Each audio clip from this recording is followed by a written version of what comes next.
All right. Welcome. This is the School District of Prescott Board of Education regular meeting. We have been in closed session since 5:30 p.m. We are now on item 5, Pledge of Allegiance. Pat, would you prepare to lead us? I pledge allegiance to the flag of the United States of America and to the republic for which it stands, one nation, under God, indivisible, with liberty and justice for all. We'll move to item 6, recognition of visitors. Is there anybody that would care to be recognized? Come on up and state your name and your municipality, please.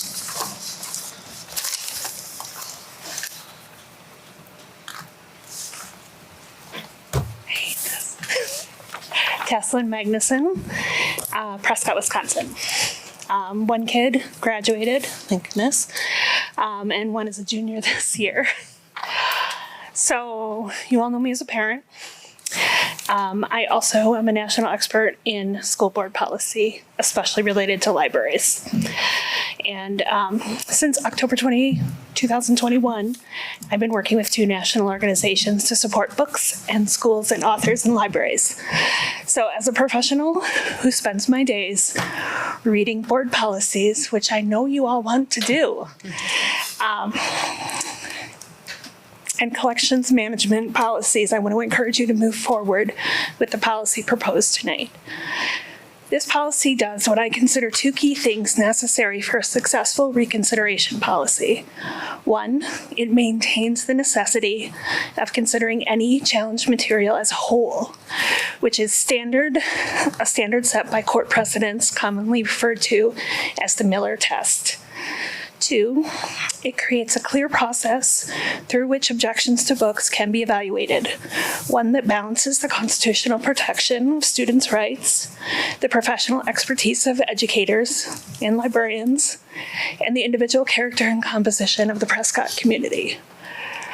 Library reconsideration policies, for those lucky enough to study this, is a moment where constitutional rights, and in particular, the power of the First Amendment shines. This policy protects First Amendment rights of students and parents and ensures that professionals are deeply engaged with discussion alongside of invested community members. Having read, literally, for real, hundreds of policies, this is a policy that will support, protect, and strengthen the Prescott School District libraries. Thanks. Thank you. Thanks, Tassim. Anybody else? All right, we will move on to item 7, news around the district, starting with Dr. Spikuza's update. Yeah, tonight we specifically changed and words matter, and it's news around the district. As many of you know, I received a phone call on Saturday morning, 7:30. You know it's not good. It's nothing like what I can imagine that 4 parents received a phone call that on Friday night, February 10th, 4 adolescent males were involved in a tragic vehicle accident on Highway 61. Know that those were individuals from our community, and we know that 4 families are in grieving and hurting, along with many of their friends, our community members, students, and staff. I've been sharing that we will heal together, and we need our strength today so that we can hope for tomorrow. I could not be more proud of my administrative team. Our counselors, who were acknowledged last week, have done an amazing job in a very difficult, tragic, and critical time. The outpouring of community support from districts, superintendents that have lent and shared personnel, identifying counselors that could be here with secondary level of work from the Minnesota side in Hastings to our neighboring districts on this end. Again, thank you. In addition, for the amount of food and drink and flower arrangements, and you can see that there are flower arrangements here that were given to the school board that we will now donate to our high school staff. It's very difficult also to try to communicate out information when social media and information is going faster than information is given to us in an official capacity.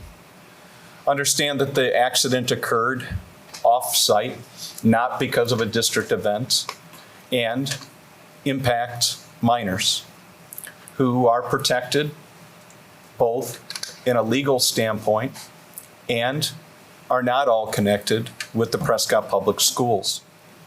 Therefore, unless there is information that is shared publicly through the State Patrol in Minnesota or with the families directly with the school system, we are not at liberty to speculate or give out information that we are not legally able to do. We are legally bound under the Federal Educational Privacy Act, FERPA.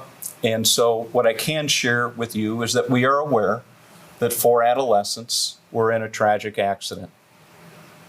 3 of those individuals' names have been released. 2, unfortunately, are deceased. The first memorial is taking place on Thursday afternoon at 3 p.m. at Old Patax, and information is available through both of the websites with regards to the obituaries. In addition, another student is having a visitation on Friday night and a celebration of life on Saturday. One individual was severely injured, and our understanding has been released from the hospital. A 4th individual, 16 years old, is still unnamed. It is, therefore, I do not know whether or not it is a Prescott Public School student. Our focus since Saturday, when we were here on site, was to make sure that we were providing the support that we knew our staff and students would need, as well as trying to reach out to the families and continue to support them through this journey. What I do want to say, again, is thank you to our community.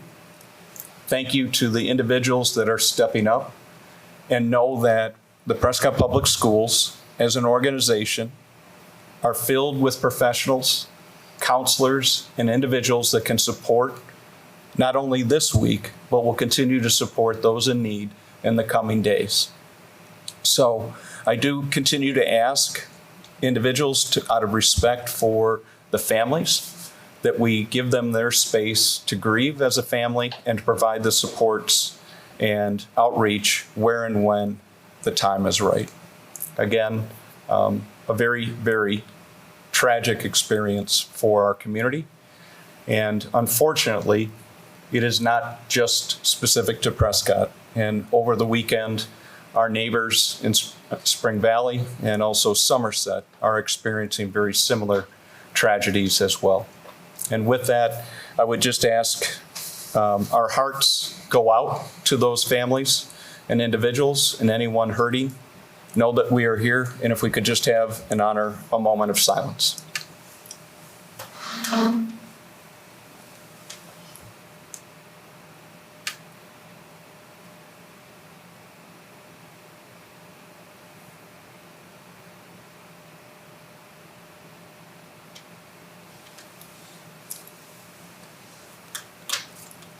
Thank you, Rick. Okay, we're gonna move on here. Next up is Ryan. Any updates from the student council? Like I said last month, we're following through with our t-shirt protest, which will be taking place on February 20th against Osceola. And along with that, to my knowledge, there's a group of students planning a memorial, I think mostly aimed for PHS students, but also I think will be open to the public, hopefully next week, just to commemorate our classmates that passed on Saturday. Okay. Thanks, Ryan. And administrative team, Rick, next. At this time, we're going to pass. Okay. All right, we're gonna move on to school business. First item on the agenda is the consent. In the consent agenda, we have the board minutes from the regular board meeting on January 25th, board checks and finance. We have non-licensed personnel retirement resignation, employment change of non-licensed staff, granting district administrator permission to join in mass action lawsuit with Franz Legal Firm on students' mental health. And lastly, board policies, technical updates from Neola. Oh, not lastly, we still have a couple more here. Next one is the increase to the bank wire limit to a sufficient amount to cover the new debt payment amounts to $4 million. An increase to the bank ACH limit to a sufficient amount to cover the biweekly payroll, which amounts to $450,000. That's everything in the consent. Does the board wish to have anything pulled out of the consent? No? I will then adopt the consent agenda. Are there any objections? All right, consent agenda is adopted. Thank you. We'll move on to item B, consider retirement, resignation, new hires of licensed staff. We have one retirement. Yes, at this time, Ms. Sandy Glenn, who is a speech and language teacher who has had a long tenure here with the Prescott Public Schools, has submitted her retirement.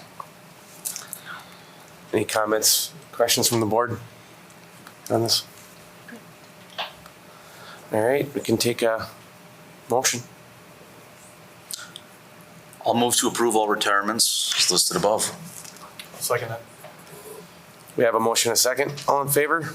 Aye. Opposed? That carries. Move to item C, consider second reading of updated board policies 31.2. So all of these were listed and discussed last month. The administration has not heard or received any feedback from the community. And we did want to call attention specifically to 2460.03, which is the independent educational evaluation. It is currently posted up on the screen for you. We made one primary adjustment, and that was following up from last month. We were looking at independent evaluations are when a family believes that they're not sure that the district has conducted its assessment and would like an alternative evaluation done. It does have to go at the cost of the district, but when you look around, the cost of conducting that is a little bit higher than what was in there. So we are asking to elevate that to $650 from the $400 that was initially in there. This again is the limit that is placed. Under E, just to kind of clarify, is that an IE that exceeds that amount must have been identified and given, alerted to the district ahead of time. And obviously it's a case by case, there has to be some discretion that I would have based on the case and the severity. If we can't come to an agreement, then by default, the relief that a family would have is that we move to what's referred to as a due process hearing, where a third-party independent hearing officer would look at the case and finally determine whether or not the district is responsible for covering the independent educational evaluation. So those were the 2 points that I really wanted to point out, is that it's linked to that we've increased up to $650 to be more market comparable to what the market rate is, and then just understanding that there are some reliefs that families would have in that process. The other one is that the public comment policy was something that the board had worked on. I, as the superintendent, have not heard any other feedback. I don't know if the board has received any feedback, and I can pull that up for you if you wanted to emphasize, again, kind of the rationale of why it's being put in place and the changes. And I think, Tanya, you had made a comment that was more about the protocol of why a board doesn't respond at the time. And so we added that clarifying language. So I just have to chaos for you. And Mike, I'll turn it over to you to lead. Yep. Again, the emphasis on the public policy, on the public comment policy was, we're still staying at 3 minutes, which is already in policy, but we're capping at 30 minutes of public comment. That was kind of the big change. And then along with some more teeth around kind of what examples of prohibited conduct there are, amongst other things. Tanya, to your point, Rick, if you want to go down to the district administrator response after public comment. Yeah. We added the rationale in parentheses there. So if I can just read this rationale. School boards are required to provide public notice on topics that will be discussed. Therefore, we will not be addressing public comments at this time. I don't know if that covers kind of the concern there. Was there anything else that anybody wanted to talk through on this one? I haven't had any feedback either on this one. So. And I mean, it's policy. We can change it if we find holes in it and we want to make changes to it down the road. We certainly have the right to do so. It's just got to go through the process. But I think this is ready to go if there's no objections. Rick, are there any other updates on any of the other policies that you want to call out? None. All right.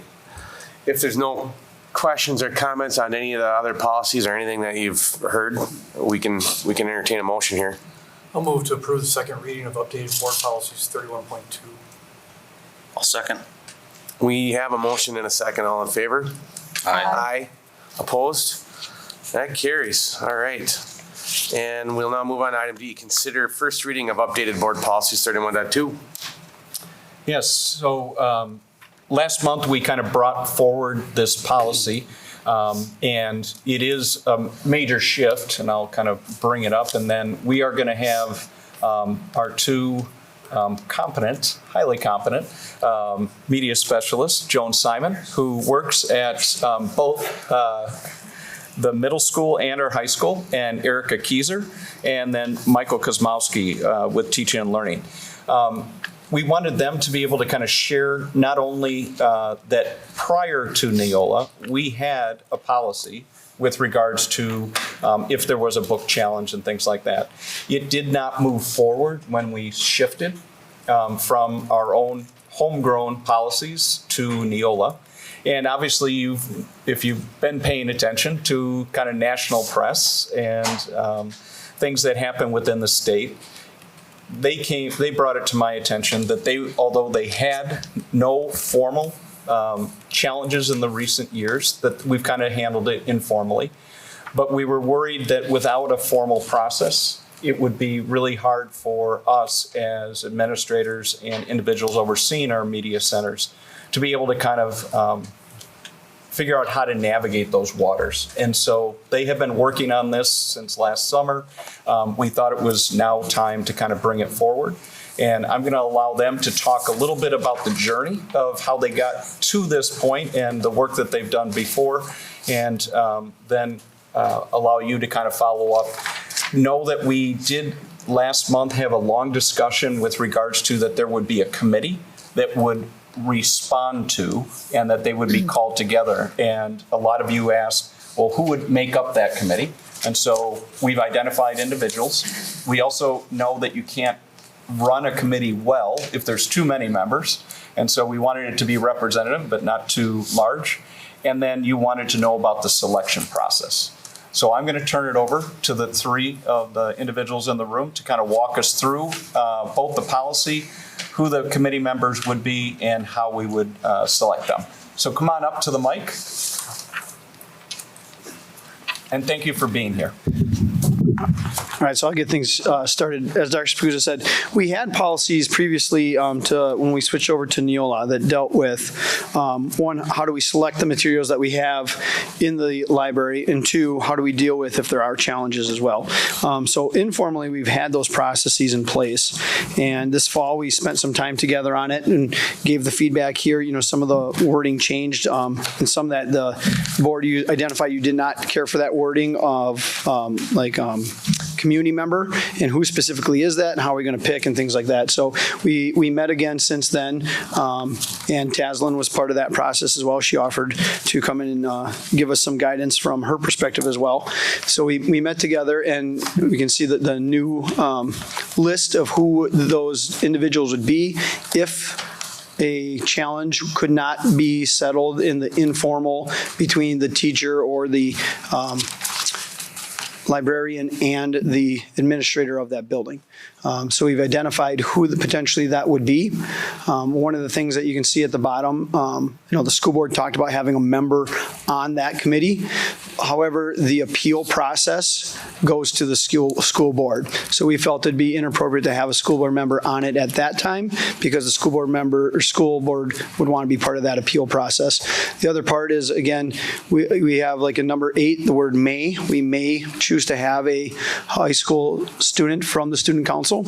And those areas where we're identifying either from the parent committee, a parent to be on it, or the student council, that they would have to choose from their group who would potentially be on there. We didn't want to say it has to be the president or the vice president. We feel that if this rises to the top, again, depending on when it is, you may have students that are on the student council that maybe they're in a sport or it's AP testing season and they're getting ready for that, then maybe there's a junior member that would be part of it. So we didn't want to put too many restrictions on those different groups. We just identified we wanted to include those groups into our process. So you can see that's been changed a little bit. We do have the formal director of teaching and learning position now, so we thought that would be important to add. And then either the reading specialist or a language arts teacher. That could be one of the 2 teachers selected above, and that's why we don't have a hard, fast number of the committee will be this exact size. It'll vary in size depending on sort of the situation and which members we have in there. On top of that, I know we do have a formal process where if a parent were to reach out, could not have it settled informally, that they would then take it to the next level and they would get in contact with our librarians. So I'll have our librarians talk about that part and how a community member or parent or student would engage in that part, because that is not part of this policy. It's more a part of our practice administrative guidelines, and they know those a lot better than I do. Thank you, Michael. So the process, as I understand it, is that basically the person who would like us to consider reconsideration of a material that's used in the school, if, as Michael alluded to, we would try to do it in an informal way where we would talk to this individual and then also involve the principal. Then if they would like to take it to the next level, we have a form that they can fill out, which basically asks them their questions as far as, who are they? Are they representing a group? What exactly about the material? Giving specifics as to what they would like us to look at. And so that form can be filled out at the time that basically it's gone from informal speaking with whoever would like to talk to us, between us and probably the principal of whatever building it is. So the next step would be to actually fill out a form where they would identify what they object to, what they would like us to think about. So that's our next step. And then at that point in time, the reconsideration committee would probably be enacted. One thing that we talked about as well is that the final decision would be made by the committee, not the school board or the superintendent. That what the committee decided, if they did decide to pull the book or if they decided to keep it, that would be the final decision.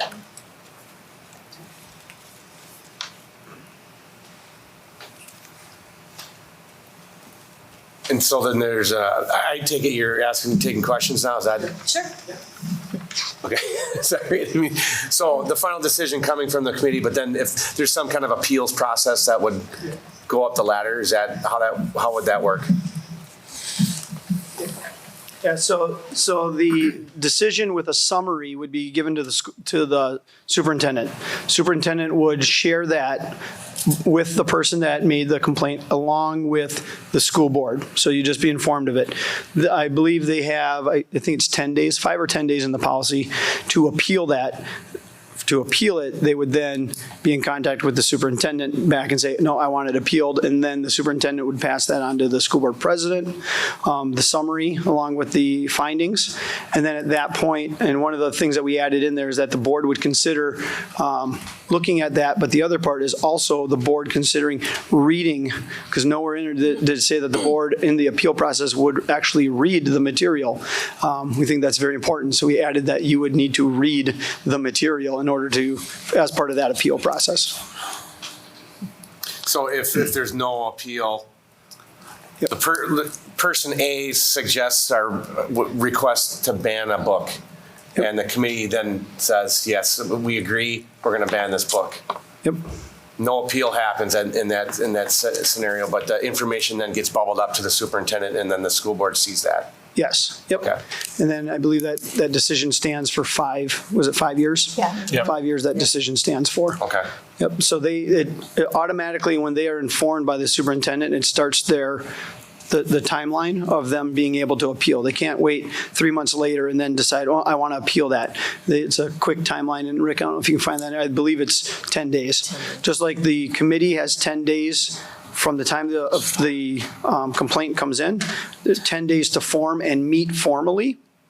That doesn't mean we're going to have our decision made. We're just going to meet formally, make sure we know who's on the committee, make sure we know what we're reading, give the librarian time to order the book so everyone on the committee has the book and material. So that process, there's no timeline in there of how long that process is. I would assume that process would probably take a month, maybe even 2 months, depending on when it is, to be able to read the material and then have that committee come back together and have conversations. At that first primary meeting, the person who filed the complaint can also, this is all done in open meeting laws, so they could also be there to voice any additional concerns they have that maybe it just doesn't make sense the way I've written it, or I can't write it as easily as speaking it. So they could be there to add that to the committee's information to look at as we read it as well. Yeah, and just one point of clarification is number 6 is that the committee, after they finalize their decision, has to have it written up and given to the superintendent within 10 days. In 10 days. Yep. Then the district administrator would share that with the school board and the person that put forward the challenge. It's the requester then would have 5 days to submit, the way we've written it right now, appeal. which is basically 1 week from receiving it. We're kind of looking at these as not business days, but school days. Right.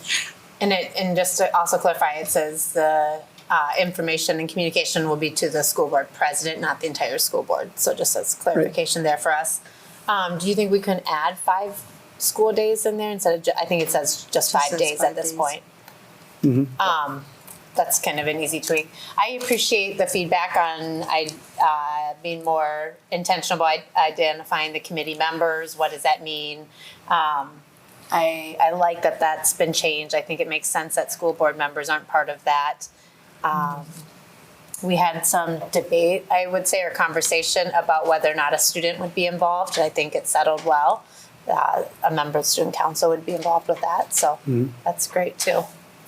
I also think this is really timely, and I wanted to add that we talked about this last time, it hasn't been brought up here, but that the book would stay available in the media center until after this process was completed too. And the only caveat to that is if the superintendent decided that it needed to be pulled in the meantime, the superintendent has the right to pull it while it's being reviewed.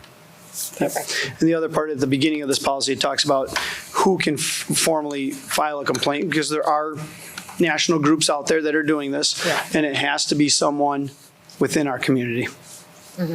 Can't be an outside group that's targeting a specific book.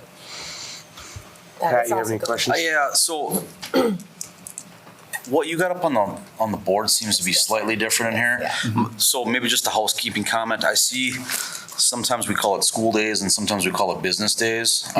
So, and this was the one, it says clean copy, because it's harder to edit in there. Okay. So the clean copy one, we are using school days for the main reason that business days, school days, sometimes we have holidays. Sure, or sure. breaks. And I got a bigger question, and maybe Okay. this relates to what we just approved in consent agenda. Are all of our policies, when we talk about days, are they all business or school? Do we need to look at a consistency there? I'm not suggesting we go change all the policies because of that, but Yeah. maybe we should be moving forward, we should try to be Sometimes they consistent. do differ because of the statute. So sometimes Yeah, in okay. statute, it'll say calendar days. Yeah, okay. And sometimes it'll say school days. Okay. So sometimes there is variation on that. Yeah. This was the first time we had seen Neola use business days. And it just didn't feel right for us, so we put Yeah. it to school days. Okay. And primarily because like next week, Monday, Yeah. will be President's Day, and technically we wouldn't really be working on that day on receiving like a contest Right. to book, because we'll be doing professional development. So I got two other quick ones, because I'm kind of torn. So you guys are making a recommendation right now that there is a parent for sure, and there may be a student. Talk me through why the committee, why you guys feel that's important. I'm struggling a little bit with, when we say there may be a student, is that too open to say, hey, we'll do it if we feel like it? I don't know, just talk me through why those two might be important. Yeah, age appropriateness. Yeah, so we talked about that in terms of age appropriateness. So let's say there's a kindergarten or first grade material that we're using. Does it really benefit to have a high school student on that? Maybe not, but if it's a middle school or high school book that is being, again, they're closer to that in age and where it's being used in maturity. So that would be the time where we'd probably ask a student to be on that committee at that time, where if it's something down at the elementary level, probably not. But again, it gives us the flexibility that we could. And that's why, again, the committee size isn't set to, it's going to be exactly this number. Because again, one of the staff members could also, if they're an ELA member, really fulfill two of those positions as well. We just thought for the age appropriateness of it that we would put that sometimes we want them and other times we don't know that they'd add a lot to the conversation. And just out of curiosity, could we get our student rep to, you, I think, had shared a little bit about why it might be helpful and why it might not be, and I just thought it'd be good to hear your voice too. Yeah, I think I agree with what you said, but I'm not completely sure at the moment. But I definitely think that for middle and high school level books, I think student input is necessary just to understand how it affects the student body. I think I'd have to place more thought on the elementary level things just because I haven't necessarily thought about it very much. But I definitely think that student input's very important overall. So I just struggled with the word may a little bit. Hopefully you guys understand, but I understand your reasoning. I'm wondering, for maybe the same reasons, or maybe the reasons I'm not even thinking of, because it is a parent volunteer on our parent committee, do we apply the word may there as well? But this is the first reading, maybe just something I'll throw out there. I honestly don't know where I land on it. And then the last comment I had is,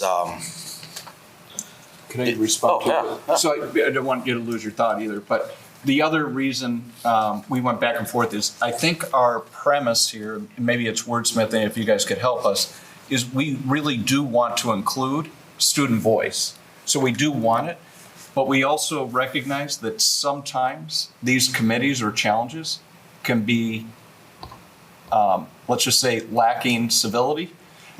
And students, if we said we have to, and a student says, I don't want to be there, then our policy would be locked up because we would have to force a student to be part of it for this committee to go forward. So we want to be inclusive. We would love student voice there, but we also didn't want to stop the process because a student or the student council says, hey, this is not, we feel uncomfortable. completely on board, and I think mine suggests even more strongly than maybe that it gets applied to the parent committee member as well, the word may. Okay. Last thing that I have then is, and I don't even know how I feel about this, but I don't think I see in the policy, there's not really like a public notice section of, hey, there was an appeal or a decision has been made, and I'm okay with that, I think. Did you guys have any conversation about that at all? Just out of curiosity. Well, all the meetings that this committee has have to follow open laws. So that means we will have to post an agenda for it with a notice, on our website at the minimum or whatever that class 1 notice is. So it's sort of the same notice we give for a school board. It'll also be a meeting of that committee because anyone from the public could be there to engage in that dialogue and conversation as well, or at least hear the proceedings as they go through.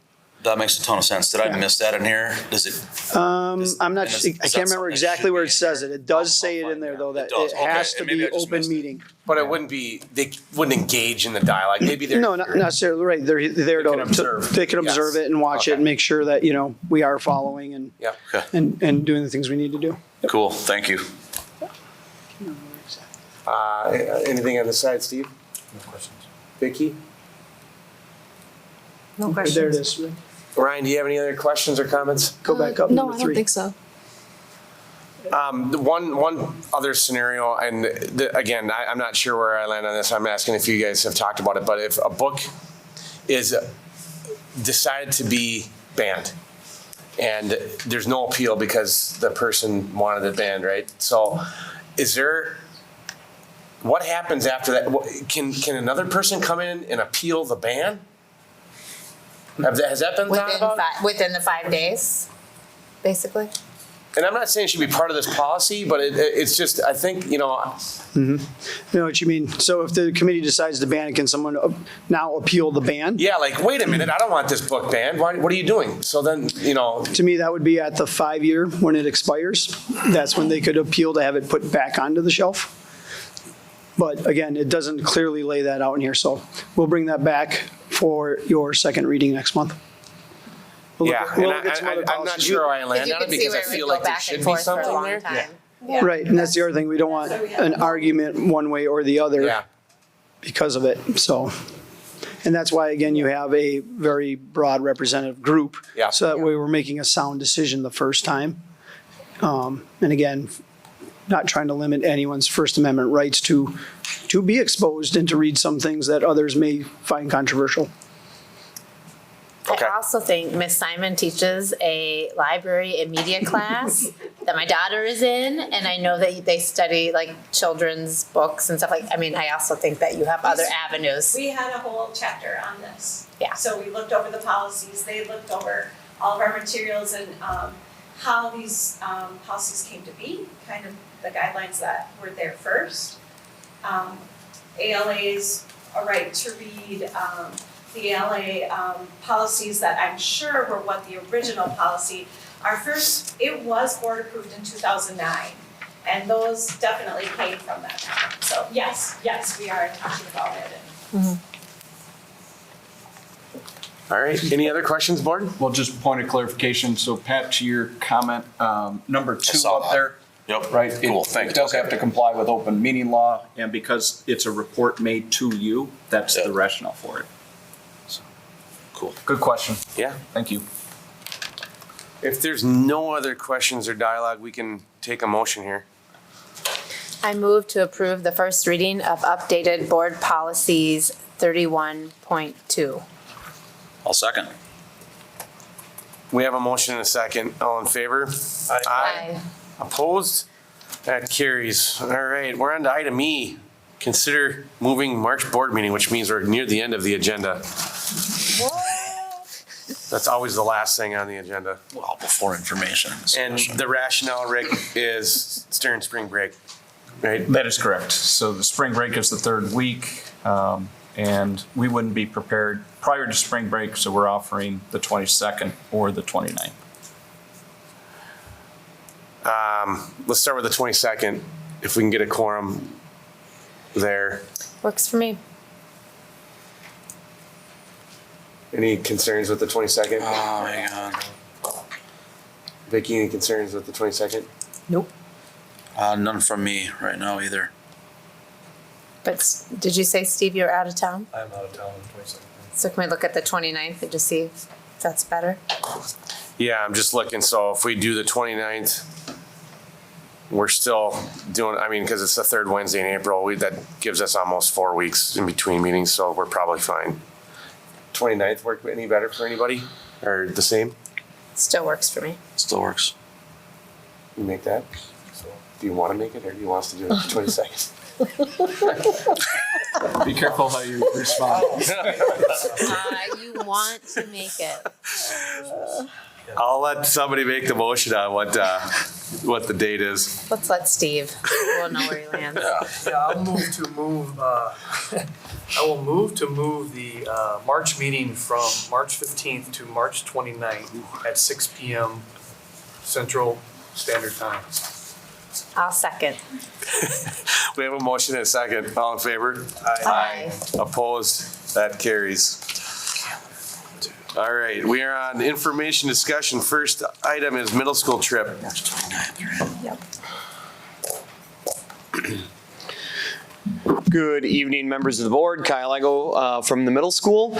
I am here to ask for approval to take our current 7th graders, next year's 8th graders, to Washington, D.C. in June of 2024. So it'd be about the week that we conclude, or the week after we conclude school. We are going this year with this current 8th grade class, and we are looking to make this somewhat of an annual trip. This is about a month earlier than I came up and proposed last year's trip. And a couple of reasons for that. First and foremost, Dr. Spacuzza, if you want to just hit the next slide. First and foremost, we'll talk just a little bit and briefly why DC. DC is a pretty common 8th grade destination trip. U.S. history is taught in the 8th grade classrooms here in Wisconsin, so it follows our social studies standards. Ms. Dewosky, all throughout the year so far, has been pointing out different parts and pieces of the curriculum that we will be seeing this upcoming June. So it does have a direct tie to all of our standards. Next slide. And we will continue to use Education First. We've had a great experience with them so far this year. And the one difference from the trip that I'm proposing tonight compared to the one that we will be going on here in 2023 is the price difference. And the end price difference is going to be about $400 more. So for a student, it's going to be about $1,800. The rationale that EF has given me for that is because of the inflationary costs that they have seen, mainly in hotel costs, they said. The prices of the monument tours and things like that have gone up a little bit, but not nearly as exponentially as the hotel cost. They said there is a chance that things come down a little bit depending on the economy and a variety of other things. So this is the tour price that they're quoting us today for 2024, knowing that price may drop a little bit. All prices are solidified by the end of October or end of September, beginning of October. One of the reasons, so the reason that I wanted to get this out a month earlier is because they do have a payment plan and it runs right through Education First. And so if we can approve this in or at the March board meeting, I can get it out to families in April. And if they want to start to set up their payment plan for April, it gives them an extra 2 months really to make payments for our 2024 trip than we've had for this year's trip. The itinerary will be similar, and the requirements for travel are going to be similar. Obviously, students have to be in good academic and behavioral standing. We have to sign up and agree to EF's Code of Conduct. In May, I will actually be going through with all of our travelers the Code of Conduct. Rules and trip expectations, and then we have to follow all of our school and rules and regulations. At the parent meeting, we'll go over a couple of other things. We also have security and security guards that are part of our payment plan, and they come with the trip. So each floor of the hotel has different security guards. We have security guards that travel with us on the buses. So they make it as safe as they possibly can also. Next one. So when we look at this, go back one more if you could. When we look at our itinerary, the one change that I have proposed and I've chatted with our parent committee is the addition of Gettysburg. We'll do all of the same itinerary that we're going to do this year. It'll be in a little bit of a condensed fashion because then we'll spend one day at Gettysburg as well. We're going to keep it at a 4-day trip, just like we are going to for the 2023. But would like to squeeze in a little bit of Gettysburg action just to expand on what we get to see and what we're there for. So again, 2024, going to try for the June 7th through the 10th range, and that's the week after we're done. And again, we won't know our exact dates until, we still don't know our exact dates for 2023 yet, so it's really close to the date. So it's either a day before or day after is leaving or departure or arrival. So either one of those two.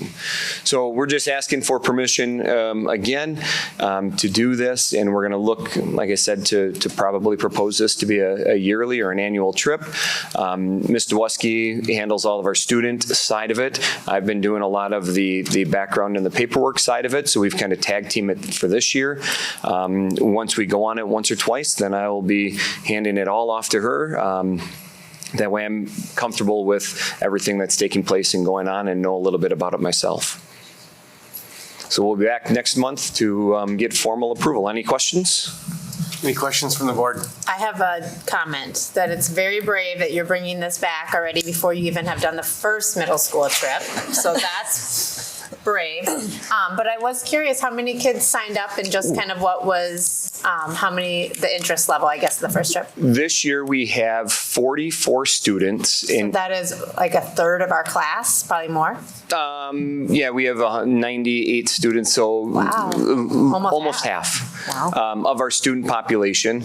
And then we have 18 adults attending. Wow. That's wonderful. Holy cow. That's great. So see big interest from our student body too. Yes, so. Big interest from our student population. And as I have chatted with our parent committee and our 7th grade students, the interest seems high again. I wanted to wait, and I told our parent committee and that I was going to wait to propose the second trip. But then once I started talking with them and the price was higher than it was this year, I got a little nervous that I don't want to be pricing families out. I want to give people opportunities. And so if they can start their payment plan a couple of months earlier, maybe that's advantageous for some of our families. Absolutely. Thank you. Any other questions or comments from the board? All right. Thanks, Mr. Thank Egel. you. Thanks, Cal. We'll move on to item B, board review and public presentation of superintendent evaluation EOI 2021-2022. That would be me.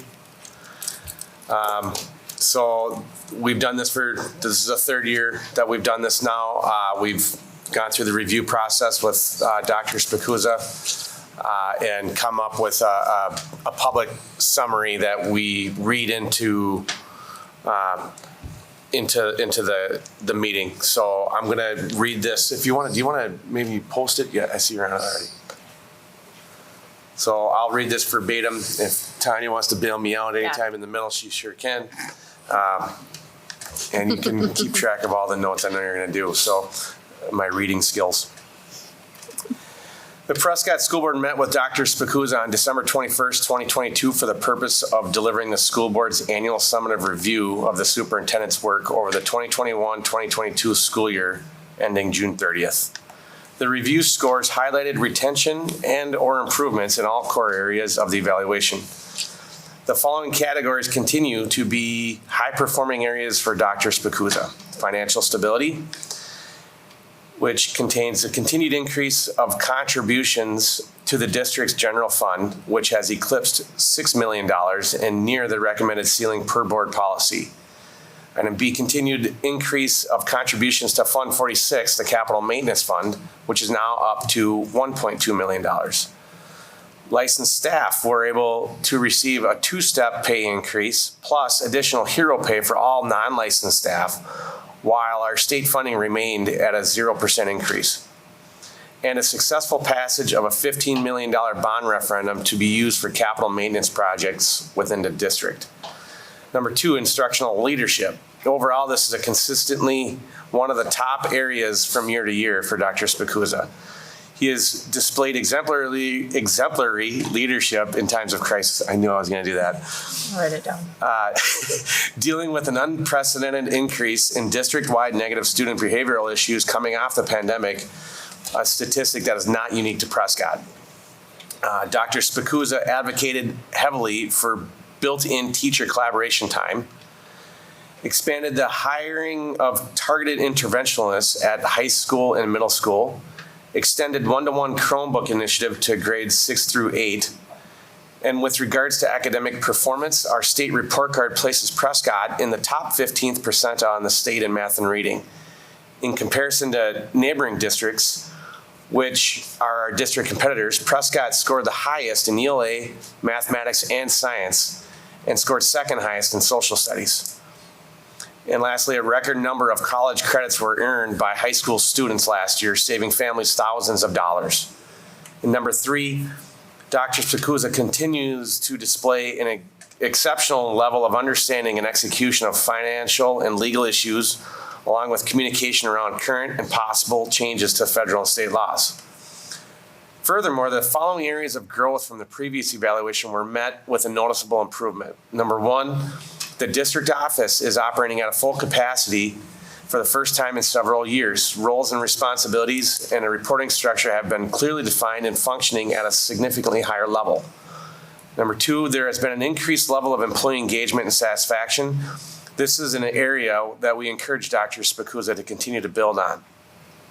And number 3, increased delegation of responsibilities to direct reports, including the emphasis on use of the communications team, which was evident in several key areas, one of which was the community engagement phase of the referendum. The review also highlighted the following opportunities for Dr. Spicuzza to lead in the upcoming year. Execution of the capital maintenance project for using the dollars secured by the referendum passage. Initiate the effort to develop a strategic building and grounds plan for the district with engagement from the community. And number 3, a continued focus on building and maintaining staff relations with both direct and indirect reports. In summary, Dr. Spicuzza has consistently maintained a high level of excellence in several key areas. Financial stewardship of taxpayer dollars is near the top, demonstrated by his ability to increase the district's general fund balance and capital maintenance funds to all-time highs, and highlighted by his leadership efforts to successfully pass a critical capital maintenance referendum. He continues to put his administrative staff, licensed and non-licensed staff, at the top of his list of priorities, displaying his advocacy for collaboration time and pushing for pay increases above expectations across the board, all while not receiving any additional dollars from the state. The board will continue to encourage Dr. Spicuzza to be the best at getting better, giving feedback and direction on areas of growth, along with providing the support he needs to effectively perform this challenging and complex role. This commitment of support and oversight is the responsibility of the board and our pledge to the community. Dr. Spicuzza has done an excellent job leading our district through a very difficult and volatile era, and the school board looks forward to partnering with him in the years to come. None of us could have read that better, Mike. That was good. So with that said, is there any other additional comments that any board members want to make as far as the review or the summary itself? Anything to elaborate on? No, you did a good job. I covered it all. And I only made one mess up. Well, Maybe 2. Yeah. I'm sure you got more. I'll have to review that. Okay. I just would like one comment. This could not occur without great leadership team, and I am very humbled to work with them. And my goal, starting with one of the goal areas you wanted me to do, is to make sure that we retain our administrative team, and we will work tirelessly to make that happen so that we can also retain our other staff throughout this district. Thank you. Excellent. We're going to move on to item C. Steve Sizeworth's assignment to CISA 11 board. It's your assignment. Yeah, my volunteerism. Did you want to tee this one up, Rick? or? Okay, go ahead, Rick. No, I really do appreciate that Steve has agreed to share. He not only sits on this board, but he represents Prescott Public Schools and public schools up through CISA 11 that represents 39 other districts. With him no longer seeking another term with our school board, he has to step down from CISA 11. And I wanted Steve to be able to share a little bit about the importance of that role, how it is something that we have the ability to retain, and no one better could speak to it than Steve. So I'll turn it over to him. Yeah, I don't know about that. Yeah, so CISA 11 works with multiple districts. One of the main things they do is Head Start and Early Head Start. That doesn't directly affect Prescott, but it certainly affects the communities in this part of the state. So a ton of work goes into that. Relative to our district and many districts like us, CISA 11 offers tons of cooperative services that we use some of. There's coordination with monthly superintendent meetings. I don't know how many teacher trainings they do throughout the year, but they cover a lot of bases that our smaller districts can't afford to do. CISA 11 helps cooperate, work cooperatively with that, and just offers a lot of services that otherwise wouldn't be available. I've held this seat on the CISA Board of Control for 6 years. So someone from Prescott's been on that board for that long. It's a good place for us to be represented. It's given me at least more insight into what else is going on in other school districts. Some of that I've been able to bring back, not all of it, but the conversations are really good in that regard. So if someone's interested in that, I'd be more than happy to speak to what that entails. But Prescott owns that seat until June when they have the annual meeting, CISA 11 annual meeting. Then they'll do elections again. So, it's kind of a volunteer situation, but it's worth it. Remind me, did we elect, was that something we voted on as a Prescott School Board to have you be on the CISA 11 board? No, what we do annually is we nominate someone to go to the annual convention in June. And then out of that, board members who attend essentially are either nominated or I guess nominate themselves technically, but. What's the commitment look like? Like, how often are the meetings? How involved is it? Every second Thursday of the month we meet. With my schedule last year, probably 8 out of 12 meetings I'm virtual. So I can do that from anywhere. And the meetings are in Rice Lake, in Turtle Lake. Yeah. And there is a small stipend that comes along with it, as well as mileage paid by CISA 11. So. And is your role kind of policy governance? Like, what is it, the work that you're doing? It's similar to what we do here in that regard, policy and governance. I hold the vice chair position within the Board of Control right now. It's a lot of oversight as far as, Jerry Walters, the current director, kind of giving him guidance. We also look at facilities, for example, and review recommendations and make decisions on those types of things for the facilities. We review staff additions, resignations, retirements on a monthly basis as well and approve those. So it's similar work here. Meetings typically last 90 minutes to 2 hours, depending on what we're doing. We've got a little bit more activity. Jerry Walters is retiring this summer, so we're in the process of doing a search for a replacement right now. But that should be concluded by, I think the schedule had it as April and May. It's an interesting group. There are, I think it's 11 of us on the board. Currently we have several representatives from our conference, so St. Croix Central, Ellsworth, Somerset, Prescott. So it kind of gives you an opportunity to meet some board members from neighboring school districts as well. What's the makeup of male, female? Just curious. I would have to look at that, Tanya. It's about 50-50. So it's pretty Representative. pretty good. Yeah. Good question though. Sounds like you're interested. Not really. Yeah. Actually, no. I mean, I would like to hear more about it, but I'm Sure. So anyway, I'll be there until I'm no longer there. If Prescott isn't able to put a person there for the main meeting, there's a hierarchy that it will drop to see if they can find someone. And the advantage that you really see of having our representation at the table is kind of a little bit of networking, learning about what's happening with other districts, being able to be kind of on the forefront of some change and stuff that's happening. Yeah, to get a little additional insight on our superintendent as well. From other people that Yeah, work with it. Yeah, work sure. within the work with C11, so. Great. All right, so anybody interested? You guys have Steve's number. I do as well. And Jerry's. Okay. We'll move on. Item D, update on referendum projects. I'll give you kind of a bird's eye view.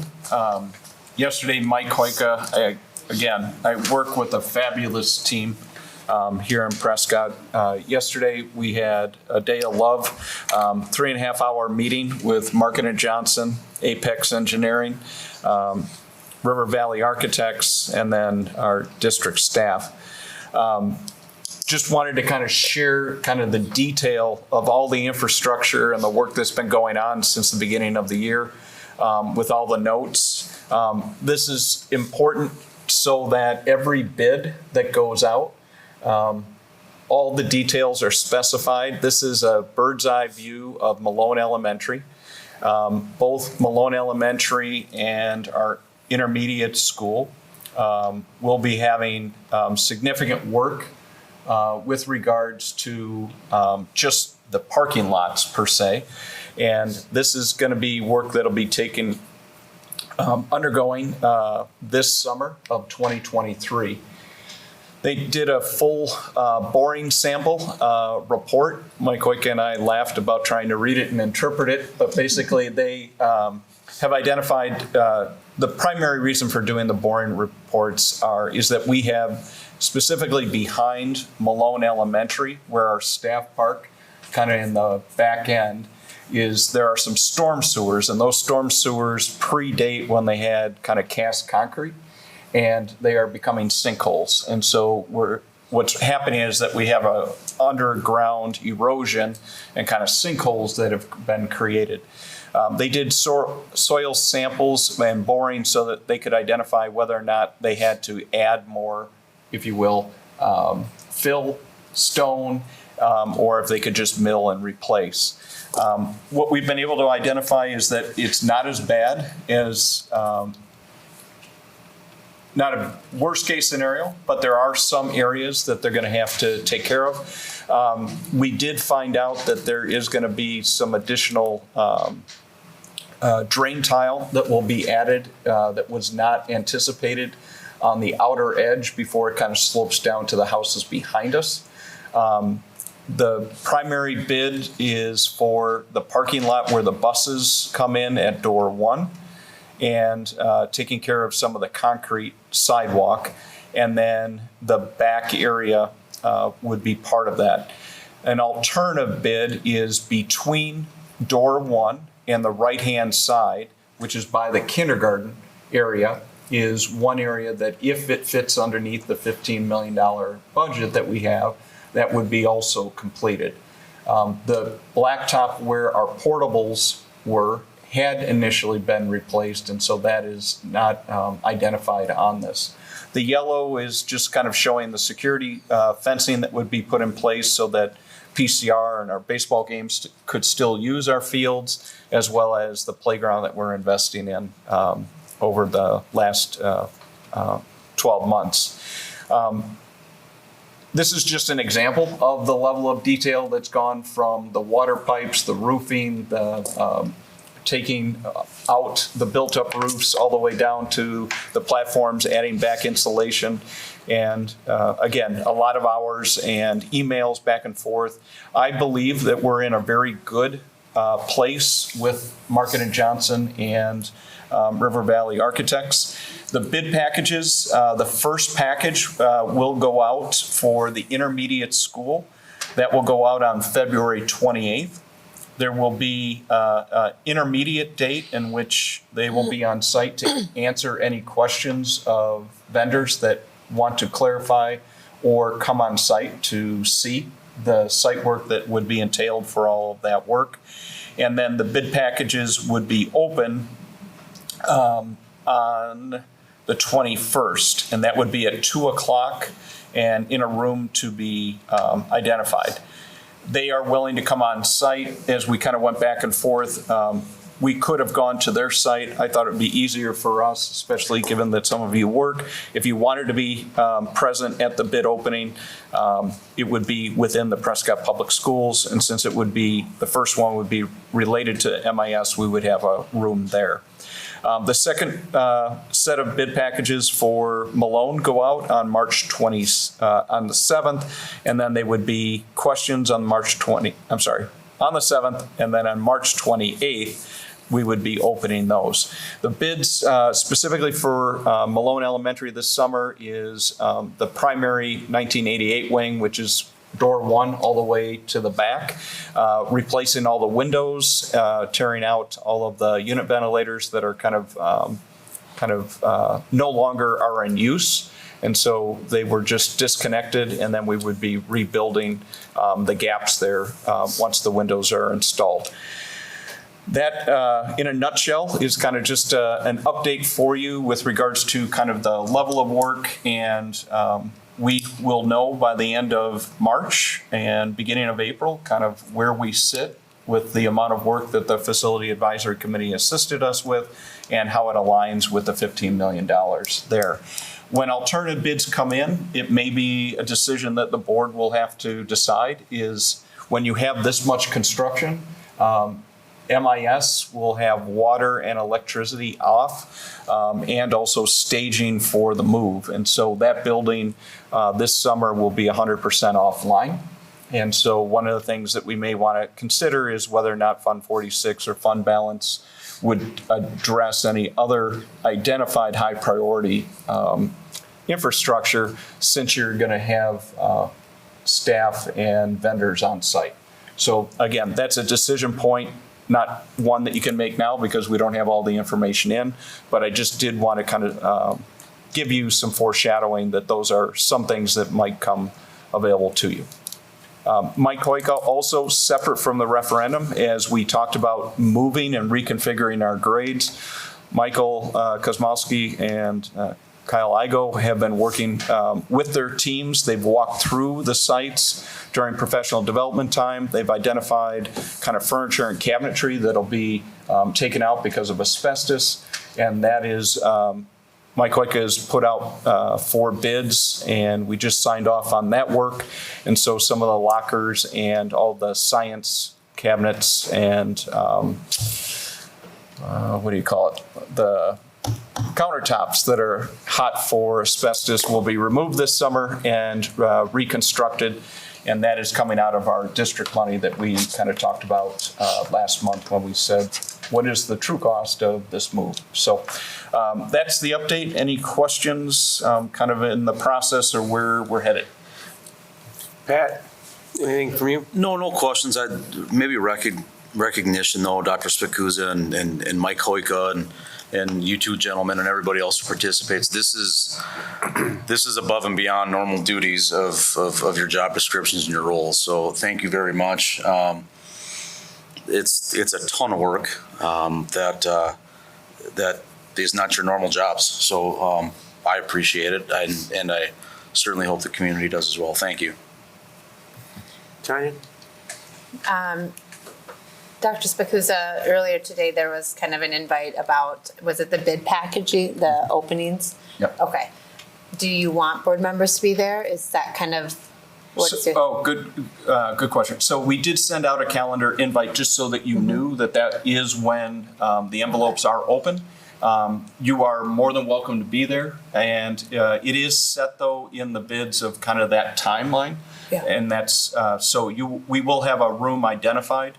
All you have to do is tell us that you're interested in coming, and then they will be on site 2 hours prior to 2 o'clock and 1 hour after.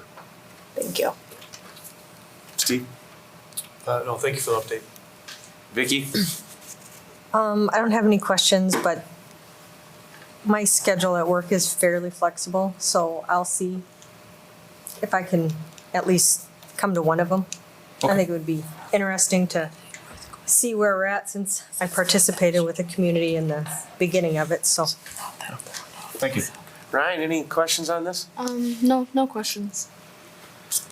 Rick, things look like they're progressing along. Is there anything that you're concerned about? Or anything keeping you up at night, I guess, besides other stuff? Yeah. Well, Pat, I think you identified, this is really detailed work. It's a lot of kind of fast and furious intensity, and then it goes away and you got to get back up to speed, and it's on top of people's regular educational work. So just acknowledging, again, it's the two gentlemen that are sitting here in the room and working with their staff, and every time we get information, it then changes kind of our calculus of being able to get information out to people and then the ripple effects. So when you take a look at just MIS, what we did learn is that if you look at between the kind of the school and the football field, the whole drainage system is going to be dug out. So they are going down and excavating to put in all new sewers. And so that will also include some additional drain tile that will be right at the fence line that where you go in to enter the football field. So it will preclude the ability for us to use that road to get over to the varsity softball field. And so we just learned this yesterday about the extents, how extensive this work will be. And so we now are working with PCR and also looking at alternative ways where people could park. And we are going to try to partner with some allies within the community to see if they would share their parking locations. So each one of these, each kind of building has its own story, own timelines, and we'll have a lot more information in March. So those are the things that keep me up at night, is just trying to juggle that many balls and not have any of them fall. But I am blessed again to work with a great team, and give us some patience. If we do miss something, we are pretty darn good at problem solving and making up the time. Right. All right. We'll move on. That's information discussion. Now we will move on to recognition of visitors. Anybody in the audience care to be recognized? All right, we'll move on to item 11. The board will consider a motion to convene in closed session under exemptions 1985-1C in the Prescott High School conference room, considering employment compensation or performance evaluation data of any public employee over which the governmental body has jurisdiction or exercises responsibility, and in particular, the superintendent contract. So moved. Second. So should we set a time? I mean, do we want to say like closed session at 7:20? 20? That works. So I'll move into closed session at 7:20. Perfect. So moved. Second. All in favor? Aye. Aye. Opposed? That carries. See you in closed session at 7:20.